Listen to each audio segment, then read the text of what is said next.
नमस्कार दोस्तों, आप सभी का आपके YouTube चैनल डेली मोटिवेशनल में हार्दिक स्वागत है। दोस्तों, उम्मीद करता हूँ कि आप सभी स्वस्थ होंगे और खुश होंगे। दोस्तों, आज मैं आपको एक ऐसी कहानी बताने जा रहा हूँ जिसमें एक ऐसा लड़का जिसने खुद को अपनी मर्जी से एक कमरे में बंद कर लिया। ना किसी ने उसे रोका, ना किसी ने टोका, लेकिन जब 3 साल बाद वो लड़का कमरे से बाहर आया तो उसके पास न कोई डिग्री थी, न कोई जॉब, फिर भी वो सबसे बड़ा विजेता बन गया। ये सिर्फ एक कहानी नहीं, ये उन लाखों लोगों की सच्चाई है जो गिल्ट, प्रेशर और एक्सपेक्टेशन के बोझ तले खुद से छिप जाते हैं। अगर आपने कभी खुद को अकेला महसूस किया है, या अगर आप भी कभी किसी मेंटल डार्क रूम में फंसे हैं, तो ये वीडियो सिर्फ आपके लिए है। चलिए दोस्तों, शुरू करते हैं आज की कहानी। कहानी का शीर्षक है दोस्तों, अंधेरे कमरे का उजाला। ये कहानी एक ऐसे कमरे की है जो बंद था, लेकिन उस पर कोई ताला नहीं था। ये कहानी एक ऐसे लड़के की है जो जिंदा था लेकिन सांस लेना भूल गया था। और ये कहानी उस उजाले की भी है जो धीरे धीरे एक अंधेरे कमरे से निकलकर पूरी दुनिया को रोशन कर गया। उसका नाम था आरव, उम्र 19 साल। पिछले 3 साल से इस कमरे से बाहर नहीं निकला। कोई कैदी नहीं बनाया गया था, उसने खुद कैद कर लिया था।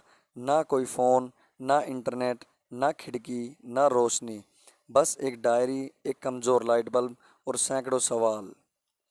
3 साल पहले आरव एक ड्रीमर था।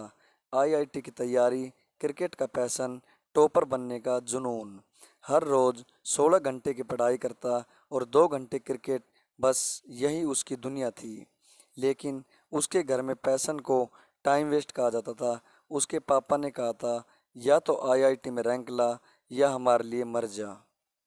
दोस्तों, एक दिन उसके लाइफ का सबसे बड़ा क्रिकेट मैच आया और उसी दिन मॉक टेस्ट भी था। दिल ने कहा, अगर आज नहीं खेला तो ताजिंदगी पछताएगा। दिमाग ने कहा, रहने दे, घर में तो ट्रॉफी नहीं, रैंक दिखा। आरव ने दिल की सुनी, मैच खेला और जीत भी गया। लेकिन जब ट्रॉफी लेकर घर पहुंचा तो उसे स्लैप मिला। पिता बोले, अब तो हमारा बेटा नहीं, तू पैदा हुआ यही हमारी सबसे बड़ी गलती है। तेरे लिए हमारा दरवाज़ा बंद हुआ आज से।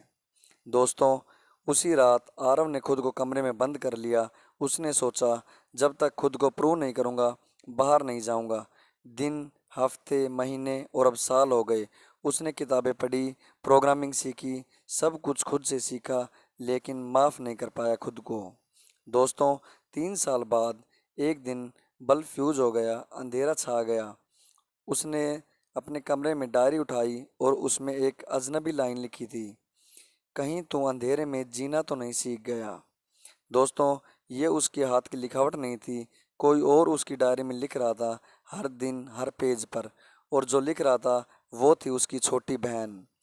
उसकी बहन रोज़ दरवाजे के नीचे डायरी डालती थी, उसका लिखा पढ़ती थी और उसमें जवाब लिखती थी। पर आरव को लगा वो हेलुसिनेशन है। उसे विश्वास नहीं था कि कोई उसकी बात सुन रहा है। उसे पता चला उसने अकेलेपन में भी कोई उसके साथ था, जिससे वो बात नहीं करता था, लेकिन जिसने उसे कभी नहीं छोड़ा। दोस्तों, उसके बाद आरव ने सोचा, क्या मैं खुद से भाग रहा था, या इस कमरे से, या उस थप्पड़ से जो उसके पिताजी ने मारा था, या उस गलती से जो उसने की ही नहीं थी। दोस्तों, और उसी रात उसने पहली बार दरवाजे को छुआ, खोला नहीं, बस छुआ, क्योंकि अब वो डर नहीं रहा था, अब वो तैयार था। अगली सुबह आरव उस कमरे से बाहर निकला। पिता से कुछ नहीं कहा, ट्रॉफी भी नहीं देखी, बस उसने अपनी बहन को देखा और कहा, अब मैं जीना चाहता हूँ। उसके बाद आगे वो बोलता है, मैं उस कमरे में 3 साल नहीं था, मैं अपनी गलती के डर में था। पर सच ये है, हम सब के अंदर एक कमरा है जिसे हमने खुद ही बंद कर दिया है। मैं तुमसे नहीं पूछता कि तुम क्या बनना चाहते हो, मैं सिर्फ पूछता हूँ तुम बाहर कब आओगे। हमेशा याद रखो दोस्तों, जो दरवाज़ा तुमने खुद बंद किया है उसकी चाबी भी तुम्हारे ही पास है। दोस्तों, अगर आप भी कभी किसी मेंटल रूम में फंसे थे, या आपके साथ भी कभी ऐसी घटना घटी है, तो कृपया करके आप कमेंट करके ज़रूर बताएं। और आपको ये कहानी कैसी लगी, कमेंट करके ज़रूर बताना। और आगे नई नई कहानियों के लिए चैनल को सब्सक्राइब ज़रूर करें और वीडियो अच्छी लगे तो एक लाइक ज़रूर दें दोस्तों। धन्यवाद, मिलते हैं अगली स्टोरी में।